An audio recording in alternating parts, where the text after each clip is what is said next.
Hi guys, welcome back to our discussion on infinite series. So in this video, we'll talk about the endpoint convergence. So this is just a continuation of power series. For a power series whose radius of convergence is a finite number, Theorem 9.2 says nothing about the convergence at the endpoints of the interval of convergence. So each endpoint must be tested separately for convergence or divergence. Okay, so let's talk about the convergence of a power series. So as you can see in the first figure, the power series converge at exactly one point, and that is C, so the radius of convergence is 0. In the second figure, the series converge in the entire real number line, so the radius of convergence is infinity. In the next figure, the series converge within this interval, excluding the endpoint, and the radius of convergence is R. In the next figure, the series converge in all points within this interval from C minus R to C plus R, including the right endpoint. In the next figure, the series converge within this interval, including the left endpoint. And in the last figure, the series converge within this interval, including the endpoint, C minus R to C plus R. So the radius of convergence of these four figures are all equal to R. Okay, so let's have an example. So we need to find the interval of convergence of summation of x to the n all over n, where n is from 1 to infinity. So we let the n term of this power series as x to the n all over n.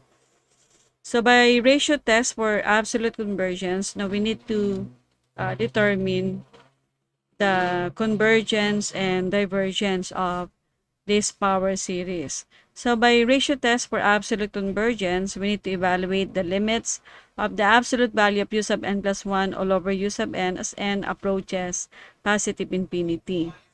So to find u sub n plus 1, we replace all the n variable of the n term. So by n plus 1. So you have x raised to n plus 1 all over n plus 1 all over u sub n, where u sub n is x to the n all over n as n approaches infinity. Okay, but this can be written as the limits of the absolute value of, this is your u sub n plus 1, which can be written as x raised to n times x all over n plus 1 times the reciprocal of u sub n, which is n all over x to the n. Okay, but because x to the n is common, so you can cancel this out. Then we can rewrite this as limits of, we have nx all over n plus 1 as n approaches infinity. Okay, by taking the absolute value of x, we get absolute value of x times the limits of absolute value of n over n plus 1 as n approaches infinity. But this rational function can be written as 1 over 1 plus 1 over n. So this is obtained by dividing each of the term of the numerator by n. So we get n over n is 1 all over n over n is 1 plus 1 over n. And then if we replace n by infinity, 1 over infinity, this becomes 0. So you have 1 over 1 times the absolute value of x. Okay, but take note that this series is said to be convergent if the value of rho is less than 1. So in this case, we can say that the power series converge if the absolute value of x is less than 1.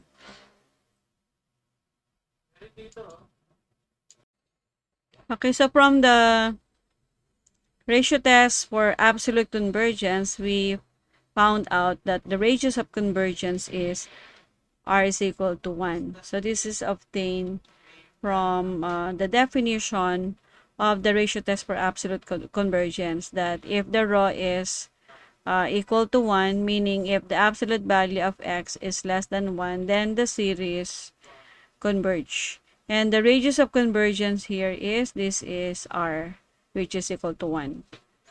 Okay, so moreover, this absolute value of x, if you can recall, can be which is less than 1, can be written as x is greater than -1 but less than 1. So we can say that the series converge within this interval na from -1 to +1, but we don't know yet whether the endpoints are included as in the interval of convergence.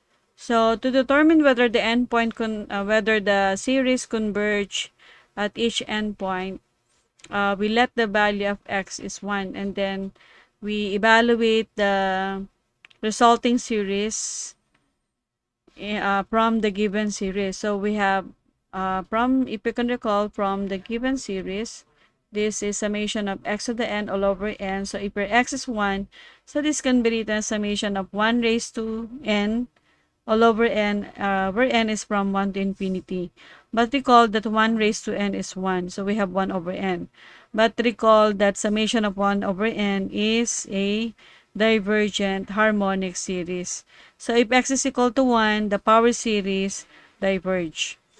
Okay, how about the case wherein x is equal to -1?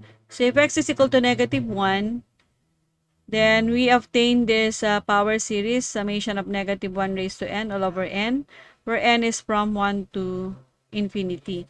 That if the value of n is 1, then you have -1 over 1 is -1. If n is 2, -1 to the second power is positive 1 all over 2. Then if n is 3, then you have -1 raised to the third power is -1 all over 3. Plus, if n is 4, then -1 to the fourth power is +1 all over 4. And so on and so forth. So as you can see, this series is an alternating series. And you will observe that the absolute value of the terms are what? Decreasing. So because the terms are decreasing and the limits of the n term approaches is equal to 0 as n approaches infinity, then we can say that this series is convergent. So the power series converge at x is -1.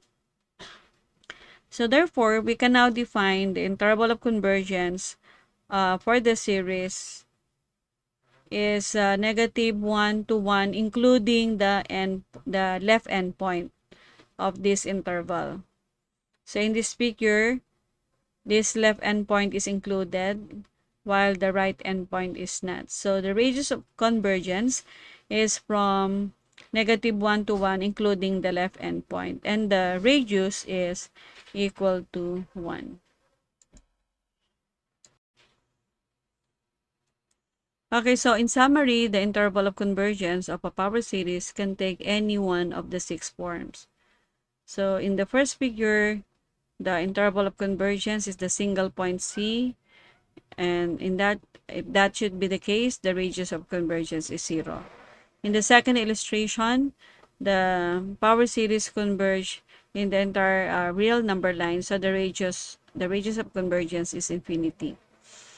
In the last 4 figures, the radius of convergence is r, and the power series converge within this interval. Okay, in the first interval, the endpoints are not included.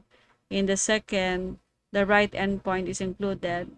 In the third figure, the left endpoint is included.